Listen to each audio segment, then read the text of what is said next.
A warm welcome to your Barbados Today Evening News Update for Tuesday, November 23. Lawmakers today debated the Charter of Barbados, days ahead of the island's transition to a parliamentary republic.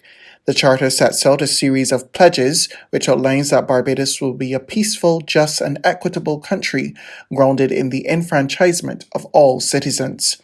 Leading off debate in Parliament today, Prime Minister Mottley sought to make it clear that the Charter was not replacing the existing constitution. And even as we have these discussions, we have to continue to remind people this is not the Constitution of Barbados. This is not the preamble for the existing or future constitution. This is simply a charter that says these are the things that matter to us, and this is the kind of people that we would like to be and the kind of country we would like to have.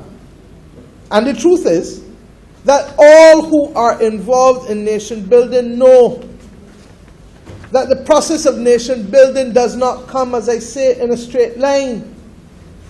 Yes, we shall strive for perfection, but perfection doesn't always come or be achieved immediately. But that does not remove from us the right to strive. The Charter sparked heated debate, starting with opposition leader Bishop Joseph Atherley. He blasted the government for not including the word God and the inclusion of sexual orientation in the first article of the document. In his lengthy submission in the House of Assembly, Atherley charged that government was moving in the wrong direction. But Barbados feels that we must enshrine in a charter its reference to sexual orientation.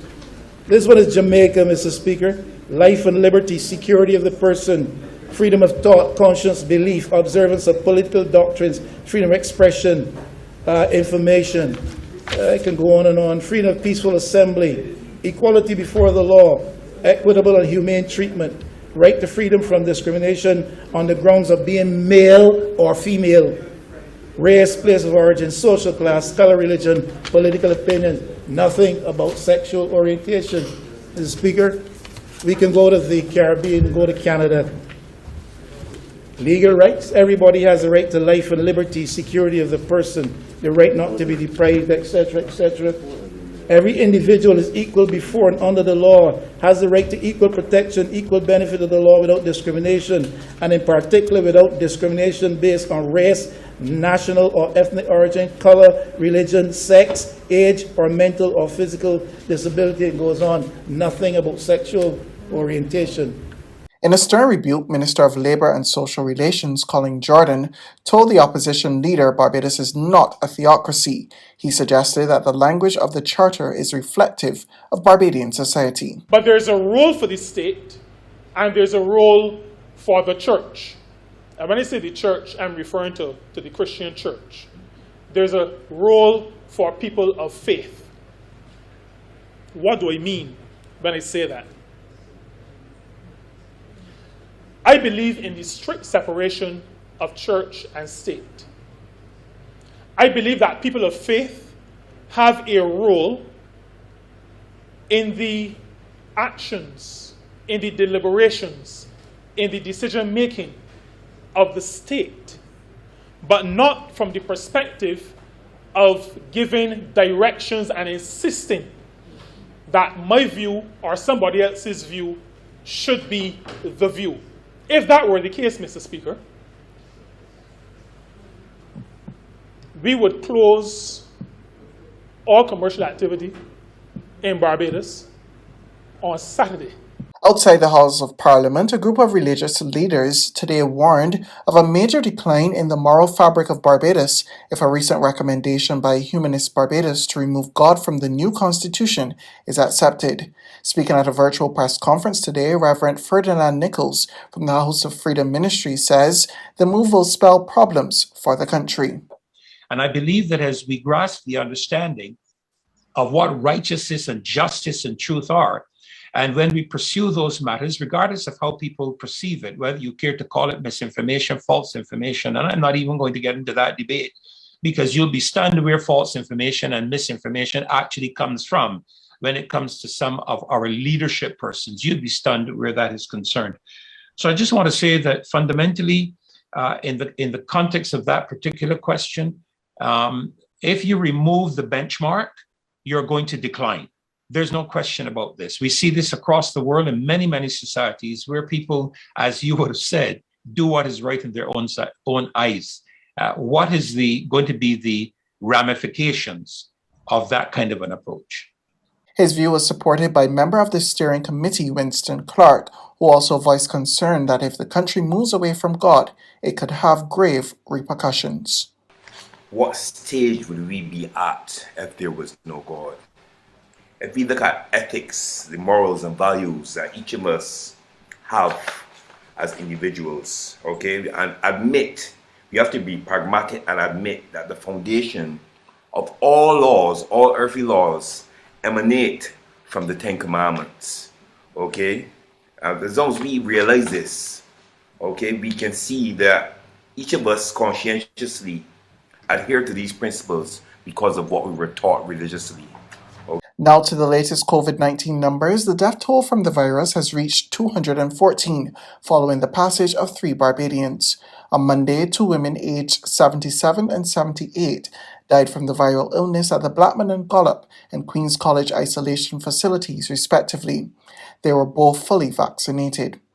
Additionally, a 67-year-old man passed away at the Harrison Point isolation facility today. He was unvaccinated. There's regional and international news after this short break. Hi, my name is Christian Paul. I'm the country manager of BCIC here in Barbados. When the COVID vaccine first came out, I thought it was an interesting and a potentially successful way for us to navigate our way out of the pandemic and a return to some state of normalcy.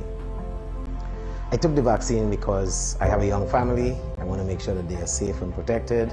I have friends, extended family, and obviously I work here with colleagues, so I thought it was a good way to help protect them and to keep them safe, as well as myself. I would encourage others to take the vaccine because I know that you can still transmit the disease even if you're vaccinated, but the chances of being severely ill or worse, dying, are significantly reduced. Let's roll up our sleeves and get back to living.